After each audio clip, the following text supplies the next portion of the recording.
¿Sabías que una empresa con solo 30.000 soles pudo convencer a más de 3 gobiernos del Perú para que le otorgaran permisos, incluso para que utilizaran más de 4 millones de metros cuadrados de la reserva del Mar de Grao, sin recibir nada a cambio? En ese proyecto, donde los únicos que salieron ganando fueron 2 exalmirantes de la Marina de Guerra del Perú. Bienvenidos a un nuevo informe El lado oscuro del megapuerto de Chancay.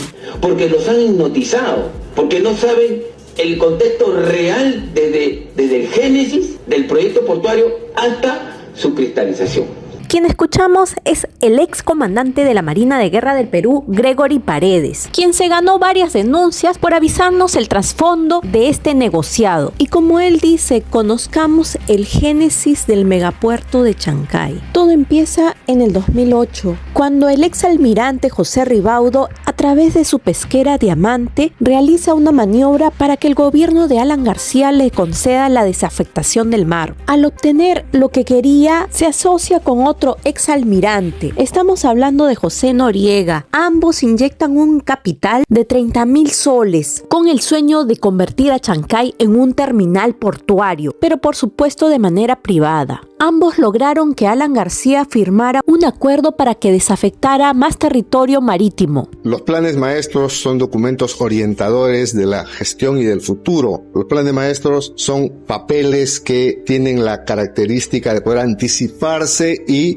son flexibles para poder variar. Y no se equivocó, porque los planes maestros ya se estaban cocinando, pero desde el gobierno. En el 2012 otro personaje entraría a tallar. Estamos hablando del almirante Carlos Tejada Mera, quien los ojitos le brillarían al saber de esta idea de un puerto en Chancay, como almirante de la Marina, y de la mano del entonces presidente Ollanta Humala y el ministro de Defensa Pedro Cateriano, empezaron los nombramientos estratégicos para beneficiar a dicha empresa. Todos estos personajes se pusieron de acuerdo para que a través de la Dirección de Capitanías de Guardacostas, la empresa Terminales Portuarios Chancay SAC obtenga por más de 3 décadas cientos de kilómetros de dominio de mar peruano, siendo en un futuro, en el 2014 y el pasado para nosotros en el 2020, el gobierno le concedería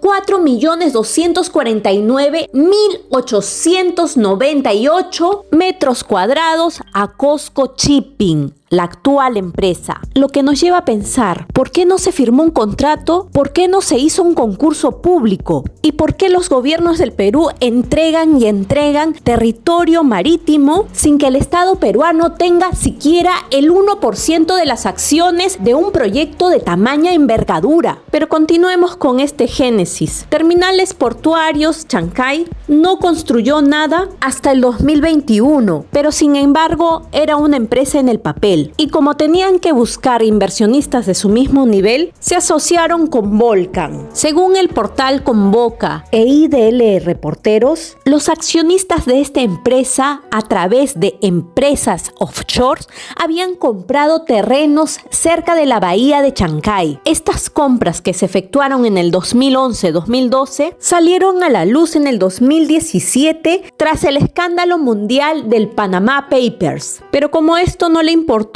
al gobierno de ese entonces, Pedro Pablo Kuczynski, siguieron otorgando más área marítima. Y ya en el 2019, en el fugaz gobierno de Martín Vizcarra, aquel director general de las capitanías de guardacostas, Jorge Moscoso, quien entregó en el 2014 por 30 años el Mar de Grao, fue nombrado como ministro de Defensa. En ese mismo año 2019, una empresa china llega al Perú a hacer negociaciones y compra el 60% de las acciones de la empresa de los 2 exalmirantes de la Marina, Noriega y Tejada, por el valor de $225 millones.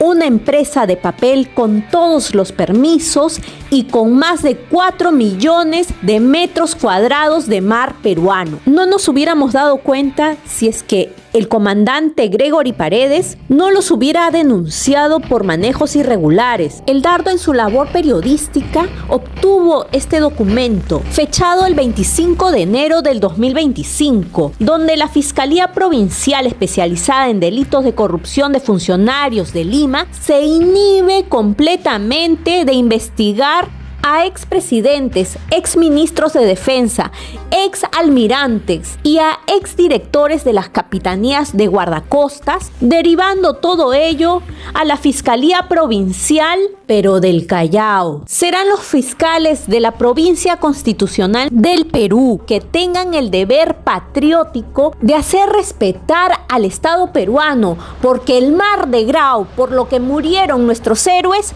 no se regala a nadie. Y aquellos presidentes, en especial aquellos marinos que ensuciaron el uniforme patrio, no pueden quedar sin castigo, porque es así como se lucha contra la corrupción.